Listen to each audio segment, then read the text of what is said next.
Chemistry problems. Guerra, Gaby Oviedo, and Andrea Teniente. Think like a proton, always positive. We will begin with this problem, which is how many moles are contained in 500 milliliters of HCl with a density of 1.19 grams per milliliter.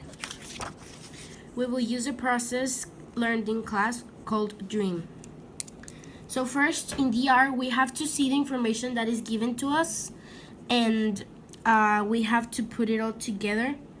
So first, we see that we have a density of 1.19 grams per milliliter, a volume of 500 milliliters, and we have HCl. And with that, we can get our molar mass, which is necessary to get our mass, which is necessary to get our number of moles. So we have that H has 1 and Cl has 35. So we have a molar mass of 36. Then our final product has to be number of moles. Then our process. We need to get our mass,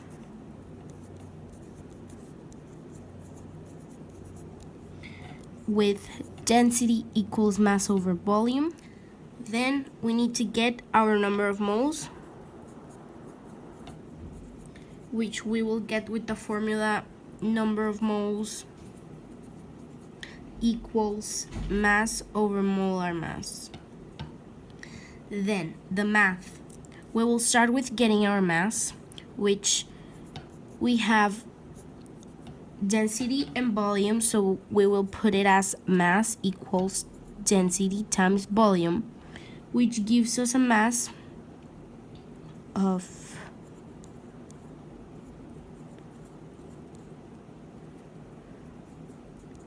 595 milliliters. Then our number of moles,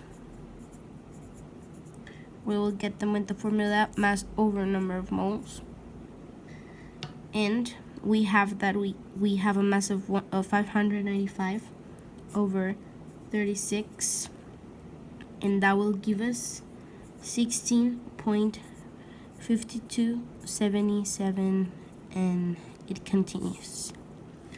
So at the end, we get that our number of moles is this one.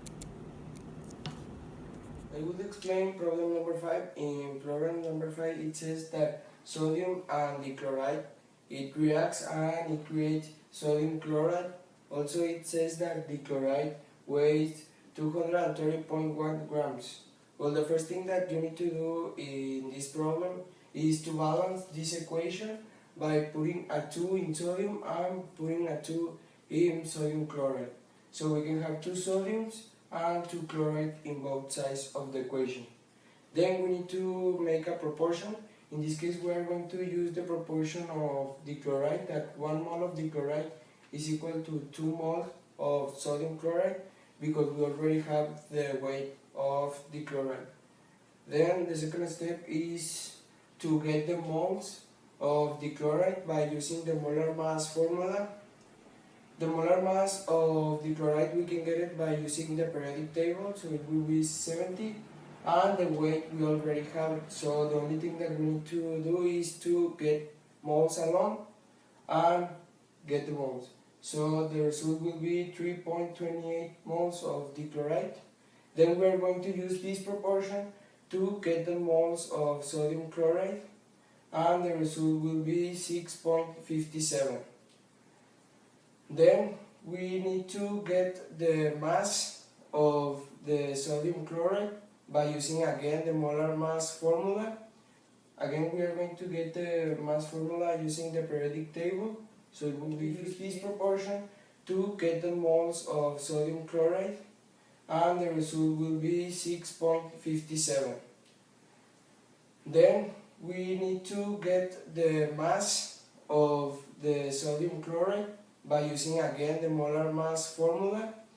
Again, we are going to get the mass formula using the periodic table, so it will be 58, and the moles we already have it, so the only thing that we need to do is get moles alone, so we are going to multiply 58 times 6.57. So the mass will be 381.3 grams, but the problem asks for the weight of sodium chloride in kilograms. So again, we are going to make a proportion that 1 gram is equal to 0.01 kilogram. So the only thing that we need to do is multiply 381.3 grams times 0.001 kilogram, and the final result will be that the weight of sodium chloride is 0.381 kilograms.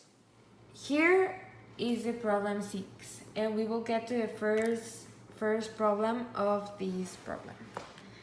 How many moles of carbon dioxide are produced if 90 grams of butane are burned? Consider the combustion of C4H10. Here, first of all, you have to balance it, and you will get this answer. This you will get it by trial and error. It's the only way, and I know it's a little bit tired, but it's the best way. Since you already have this, then you get the mass of each side, which is 90 grams. You already have it since you get it in the problem. And then you got the molar mass, and you get it by C.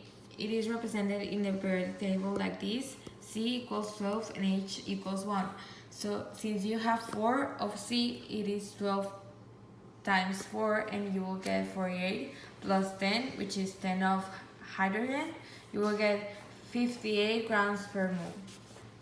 And using the proportion, which is 1 mole of C4H10 divided by 4 moles of CO2, which you get it when you use this. See, it is 1 mole C4H10, and it is like represented like here for CO2. You will get that N of C4H10 is 1.551. 724, 128 moles, and N of CO2 is 6.20, 68, 96, 552 moles. And the answer will be 6.1 moles. Then we will get to the second part of the problem. Considering the previous problem, what will be the volume of L of the carbon dioxide produced considering STP? Okay. You will already have the mass and the moles of your equation, which are 6.2 moles. And here, P will be 1 atm, T will be 0, and you will get 273 K, because STP is what you have to follow. 1 of LCO will equal to 139,170,345 L, and then you will multiply, because you will get this. You will multiply 00821 atm plus L, which is this, divided by K, plus the moles you already have, which are 6.21. You will get 139.117035 L.